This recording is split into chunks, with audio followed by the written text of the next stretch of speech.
તો ચાલો મિત્રો, આજે અમારે બનાવવાનું હતું શિયાળા સ્પેશિયલ ઊંધિયું. અને ઊંધિયું બનાવવા માટે રીંગણા, ટમેટા અને બટેટાને બધું સમારી લીધું છે. અને પછી એને ગોટી તળવાની હતી, તો પછી આપણે ગોટી તળવાનું ચાલુ કરી દીધું છે. અને અમે થોડીક ગોટી વધારે બનાવીએ છીએ, કારણ કે ગોટી થોડીક વધારે ભાવે એટલે.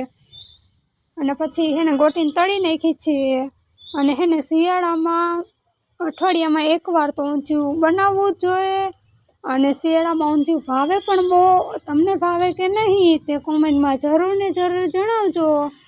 અને પછી એને બધા મસાલાને બધું એડ કરી અને આપણે સરસ મજાનો ઊંધિયાનો વઘાર આપી દીધો છે.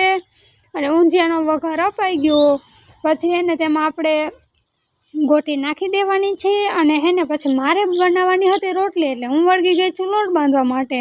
અને પછી ઊંધિયું તૈયાર થઈ ગયું એટલે તેમાં કોથમીર નાખી અને સરસ મજાના હલાવી લીધું છે.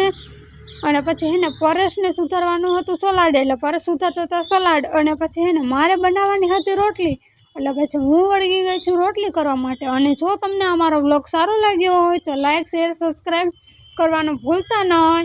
Bye bye.